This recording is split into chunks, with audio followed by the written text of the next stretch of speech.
खैर दोस्तों, तो आप सबको पता है कि प्रधानमंत्री नरेंद्र मोदी जो है वो एससीओ समिट के लिए चाइना में गए हुए हैं। और यहाँ पर जब वो इस समिट के लिए गए हैं, एससीओ को वैसे भी हमने काफ़ी डिटेल में डिस्कस किया है कि ये सिग्निफिकेंट कितना है, कितना सिग्निफिकेंस है इसका। और ये जो पूरा समिट है ये किस तरीके से भारत और चाइना को और उसके साथ रशिया को, क्योंकि वहाँ पर रशिया ही पहुँचा हुआ है, ये सारी कंट्रीज जो है वो एक साथ आ जाएंगी। और उसके बाद फिर ट्रंप से, ऑब्वियसली वेस्टर्न पावर से लड़ने में आपको आसानी होगी। ये दुनिया भर का हमने ये सब बातें तो पहले ही कर चुकी है। लेकिन इस वीडियो के अंदर में हम डिटेल में इस चीज़ को डिस्कस करने वाले हैं कि सिर्फ अगर भारत और चाइना के रिलेशनशिप को भी देखें तो भी ये एससीओ समिट एक बहुत ही इंपॉर्टेंट समिट है। नॉर्मल जो एससीओ समिट्स होती हैं उससे बढ़ करके ये कुछ है। और अगर आप सारे स्टेटमेंट्स, सारे चाइनीज़ लीडर्स के स्टेटमेंट देखो, उनके एनवॉइस के स्टेटमेंट्स देखो, ये सब आपको बहुत क्लियरली पता लग जाएगा। दूसरी चीज़ यहाँ पर एक बड़ी ही इंपॉर्टेंट बात हुई है इस एससीओ समिट के अंदर, जो नॉर्मली नहीं होती है। वो पंचशील ट्रीटी के बारे में बात हुई है। तो हमारे लिए ये भी बहुत इंपॉर्टेंट हो जाएगा कि क्या पंचशील ट्रीटी दोबारा से इंप्लीमेंट होने जा रही है, क्या पंचशील ट्रीटी को हम दोबारा से अपहेल्ड कर रहे हैं। ये एक बहुत ही समझने वाली स्ट्रैटेजिक बात है, बिकॉज जी जिनपिंग ने यहाँ पर पंचशील ट्रीटी की बात करी है।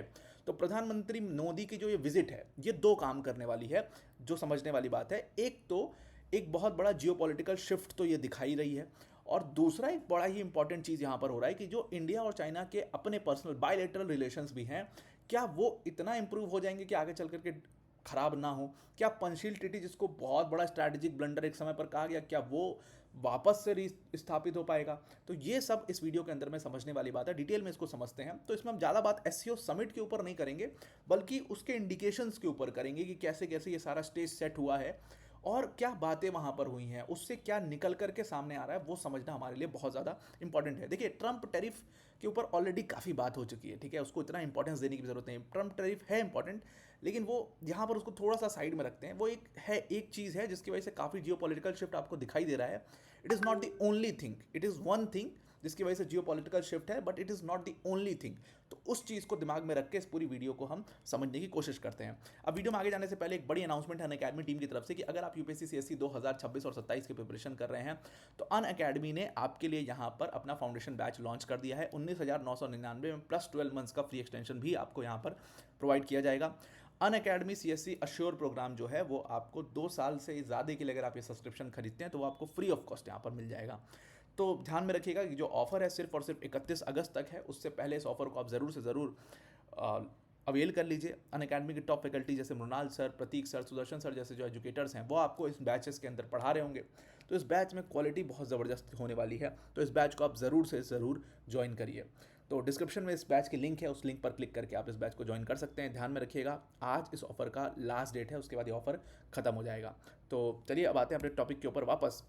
देखिए, सबसे पहले सारा कुछ जो है वो शुरू होता है, चाइना का जो फॉरेन मिनिस्टर हैं वो विजिट करते हैं दिल्ली में 18 और 19 अगस्त को।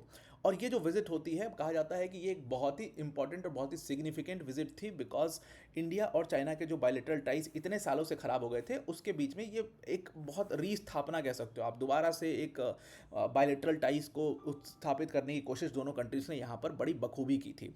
लेकिन अगर हम बोलें, अब बहुत लोग इस चीज़ को इस तरीके से देखते हैं कि भाई ट्रंप का टैरिफ लगा और ट्रंप जब पावर में आए तो उन्होंने बुली करना शुरू किया और चाइना ने उसको बुली कहा भी था ट्रंप को। आपको ध्यान में होगा, तो चाइना ने कहा कि चाइना अगर वो सोचता है ट्रंप की वो सबको बुली करके निकल जाएगा, तो ऐसा नहीं है। चाइना ने ट्रंप को बुली कहा, फिर ट्रंप ने इंडिया को टारगेट करने की कोशिश करी और उसका बहाना रशियन ऑयल का दिया दुनिया भर का। उसके बाद टैरिफ लगाया, बहुत सारी चीज़ें ट्रंप ने करनी शुरू करी। बहुत लोग इस चीज़ को ऐसा देखते हैं कि इंडिया और China came together because of Trump tariff, लेकिन ऐसा नहीं है। अगर आप इस पूरे रिलेशनशिप की शुरुआत में जाएंगे, एकदम जड़ में जाएंगे, तो एक्चुअल में भारत ने अपनी फॉरेन पॉलिसी में थोड़ा सा रिकैलिब्रेशन पहले ही किया। अगर आप अक्टूबर 2024 में देखेंगे तो वहाँ पर भारत और चाइना ने पहली बार अपने जो बॉर्डर टॉक्स हैं उनकी शुरुआत करी। और उन बॉर्डर टॉक्स में चाइना और भारत दोनों कंट्रीज़ ने ये कहा कि हम एक एक्सपर्ट ग्रुप बनाएंगे, एक एक्सपर्ट ग्रुप बनाएंगे जो कि कंसल्टेशन, भारत और चाइना के बॉर्डर अफेयर्स के ऊपर कंसल्टेशन और कोऑर्डिनेशन करेगा। ये एक्सपर्ट ग्रुप जो है ये ऑलरेडी बनाने की बात हो चुकी थी, ये बनाने की बात की जा चुकी थी। और उसी समय इस बात को शेड्यूल कर दिया गया था कि अब दोनों कंट्रीज़ के फॉरेन मिनिस्टर्स को आना जाना पड़ेगा। अगर आप देखो तो फॉरेन मिनिस्टर्स के अलावा एक और बहुत इंपॉर्टेंट पर्सन जो है वो भारत से चाइना गए थे, जिनका नाम एनएसए दोवाल था। एनएसए दोवाल का वहाँ पर जाना इस बात की सीधी सीधी संकेत देता है कि ये चीज़ सब पहले से प्री प्लान थी और एनएसए दोवाल अगर वहाँ पर जा रहे हैं तो ऑब्वियस सी बात जो है नेशनल सिक्योरिटी की होगी, सोवरेनिटी की होगी, बॉर्डर सिक्योरिटी की होगी, ये सब बात ही वहाँ पर होगी। तो भारत और चाइना ने पहले ही अपनी अपनी फॉरेन पॉलिसी में रिकैलिब्रेशन जो है वो शुरू कर दिया था। अब अगर आप इस रिकैलिब्रेशन को थोड़ा सा डिटेल में देखने की कोशिश करो कि क्यों आखिर भारत चाइना को रिकैलिब्रेट करना पड़ा, तो मैं इस चीज़ को कनेक्ट करता हूँ सीधा सीधा वेस्टर्न वर्ल्ड में वर्ल्ड ऑर्डर चेंज होने से। Russia Ukraine war has led to a big shift in the western world. एक बड़ा शिफ्ट वहाँ पर दिखाई देना शुरू हुआ, और ट्रंप का जीतना या ट्रंप की पॉपुलैरिटी यूएस में भी इस चीज़ का एक बहुत बड़ा गवाह थी। तो ट्रंप टैरिफ अगर हम बात करें तो ट्रंप टैरिफ से ही सिर्फ भारत चाइना के रिलेशन सेटअप नहीं हुए हैं, वो पहले से ही सेटअप होना शुरू हो गए थे वर्ल्ड ऑर्डर को चेंज होता हुआ देखते हुए। आप कह सकते हो कि ये एक तरीके से एशियन रिकैलिब्रेशन है फॉरेन पॉलिसी की। आप बाकी भी एशियन कंट्रीज को देखो, सबने अपनी अपनी फॉरेन पॉलिसी में रिकैलिब्रेट करना शुरू किया है। अब यहाँ पर देखें तो उसके बाद घटना क्या होती है, उसके बाद हम सीधा आ जाते हैं कट टू 2025 में, जहाँ पर वांग यी जो है वो विजिट करते हैं। और वांग यी के विजिट के बाद यहाँ पर एस जयशंकर साहब भी विजिट करते हैं चाइना में। और प्रधानमंत्री नरेंद्र मोदी के चाइना जाने से पहले एससीओ का जो पूरा स्टेज सेटअप था वो जयशंकर साहब ने वहाँ पर जाके कर दिया। और उसके बाद तियानजिन में प्रधानमंत्री नरेंद्र मोदी जो है ऑब्वियसली वहाँ पर पहुँचते हैं। अब चाइनीज़ फॉरेन मिनिस्टर यानी कि वांग यी और प्रधानमंत्री नरेंद्र मोदी की मुलाकात और उसके बाद उनका डिस्कशन, और ये सारी चीज़ें दिखाता है कि स्टेज जो है वो बिल्कुल यहाँ पर अब सेटअप हो चुका था। जी जिनपिंग का स्टेटमेंट आ गया और सबका स्टेटमेंट आ गया, स्टेज सेटअप हो गया। तो ऑलरेडी इस चीज़ के ऊपर हम लोग डिफरेंट डिफरेंट वीडियोस में बात कर चुके, तो वहाँ पर नहीं जाते हैं। अब अगर आप सबके स्टेटमेंट्स को एनालाइज करना एक एक करके शुरू करो, तो जी जिनपिंग का बुली वाला स्टेटमेंट आया ट्रम्प को लेकर कि भाई ट्रम्प की आदत है बुली करने की, और इंडिया ने जो सबमिट नहीं किया ट्रम्प के बुली को, तो ट्रम्प बुली को सबमिट नहीं किया, तो ये बहुत बड़ी बात थी भारत की, और भारत ने बहुत अच्छा किया जो उसको सबमिट नहीं किया। और भारत को ऐसे ही खड़े रहना चाहिए, ऐसे स्ट्रांगली खड़े रहना चाहिए। जी जिनपिंग का स्टेटमेंट आया।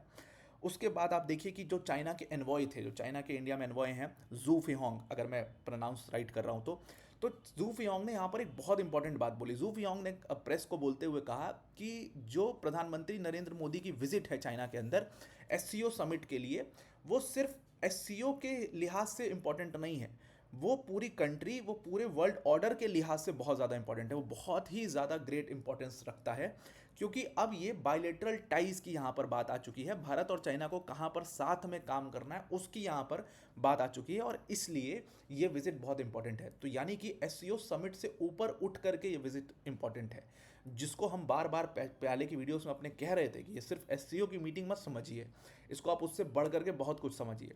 उसके बाद एनएसए दोवाल का स्टेटमेंट अगर देखिए तो क्वाइटर बॉर्डर की उन्होंने बात करी है, और उससे अगर क्वाइटर बॉर्डर होगा तो ऑब्वियसली इंडिया चाइना के जो रिलेशनशिप है उसमें आपको इंप्रूवमेंट दिखाई देना शुरू हो जाएगा। और अगर आप सारे स्टांसेस देखें तो ऑलरेडी दोनों कंट्रीज़ ने अपने अपनी चीज़ों को बेहतर करना, इंप्रूव करना शुरू भी कर दिया है। हम बात करें तो कैलाश मानसरोवर यात्रा जो है उसको रिज्यूम कर दिया गया। जितने चाइनीज़ टूरिस्ट से पहले जिनका वीज़ा फंस जाता था उनको वीज़ाज इशू किए गए। दोनों कंट्रीज़ ने अपने अपने जो फॉरेन पॉलिसीज़ उनको पूरी तरीके से कैलिब्रेट किया। अब आप इसके लिए ये कह लो कि ये ट्रम्प टैरिफ की वजह से हुआ या ट्रम्प के स्टेटमेंट्स की वजह से हुआ, आप कुछ भी मान सकते हैं। देखिए इसमें बहुत सारे कारण आ जाते हैं। पहला तो देखो, ट्रम्प ने 50% का टैरिफ लगाया तो भारत को ये करना ही था और कोई ऑप्शन नहीं था। दूसरी चीज़ यहाँ पर ये थी कि ट्रम्प ने ब्रोकर करने की बात करी भारत और चाइना के बीच में, भारत और पाकिस्तान के बीच में पीस डील ब्रोकर करने की बात करी थी कि सीज फायर ट्रम्प ने करवाया था। अब इसके ऊपर मैं नेक्स्ट वीडियो करने भी वाला हूँ काफ़ी डिटेल में कि क्या हमने ट्रंप के झूठों को सच में बाई कर लिया, बिकॉज जो अभी रिसेंट सी वोटर सर्वे हुआ उसमें एक बहुत शार्प शिफ्ट नरेंद्र मोदी की जो पॉपुलैरिटी है वो उसमें डाउनफॉल नज़र आया। खास तौर से ऑपरेशन सिंदूर को लेकर के काफ़ी ज़्यादा वो आया, तो उसके ऊपर हम एक पूरा इंडिपेंडेंट वीडियो नेक्स्ट वीडियो करेंगे।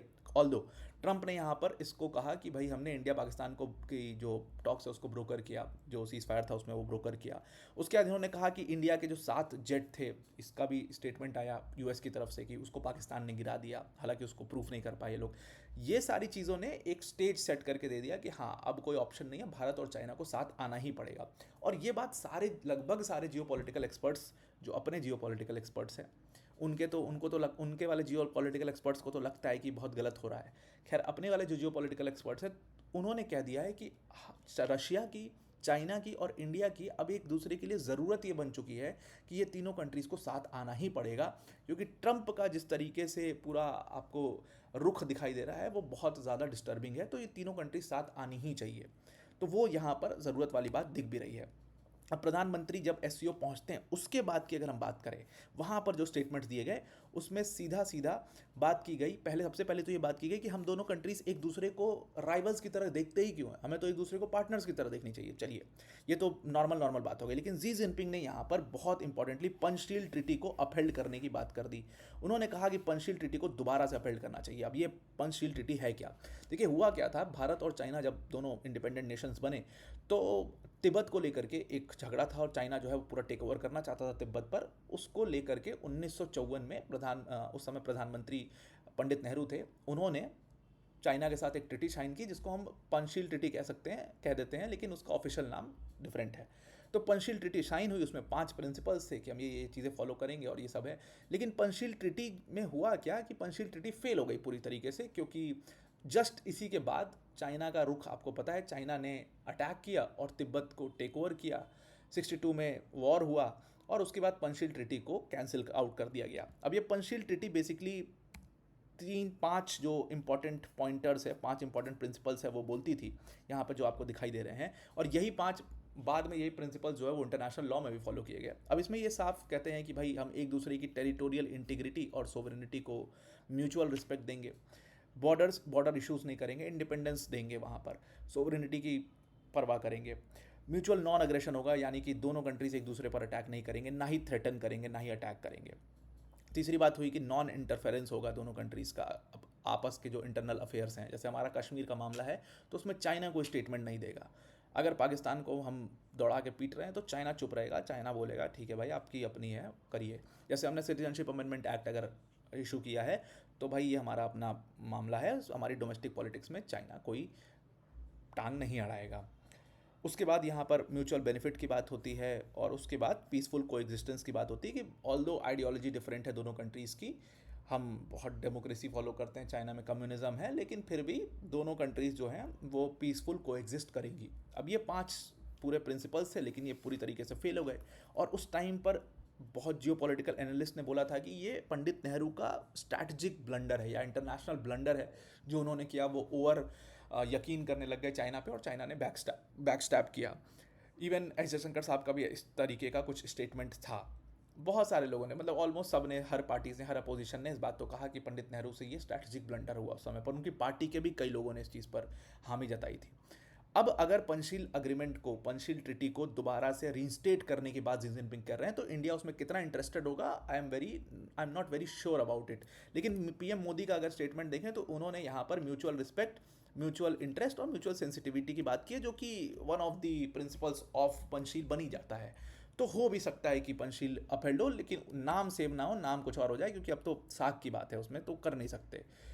दूसरी इंपॉर्टेंट बात ये भी कही है कि चलो पंचशील ट्रीटी ना भी आए तो जी जिनपिंग ने कहा कि हमें बॉर्डर डिस्प्यूट को और बायलेटरल रिलेशनशिप को अलग रख करके दोनों अलग सब्जेक्ट्स की तरह देखना चाहिए। अब इसके ऊपर क्लैरिटी नहीं आ पाई है कि ये मतलब क्या कहना क्या चाह रहे थे जी जिनपिंग, या क्या वो ये कहना चाह रहे थे कि बॉर्डर डिस्प्यूट तो भाई रहेगा ही रहेगा, वो तो चलने दो, लेकिन हमें अपने बायलेटरल रिलेशन भी रखना चाहिए, या वो ये कहना चाह रहे थे कि हम इन दोनों को अलग तरीके से डील करनी चाहिए, दोनों को मिक्स करके नहीं देखना चाहिए। क्लैरिटी इसके ऊपर बहुत ज़्यादा नहीं है, हो सकता है आगे चल के इसके ऊपर क्लैरिटी आए।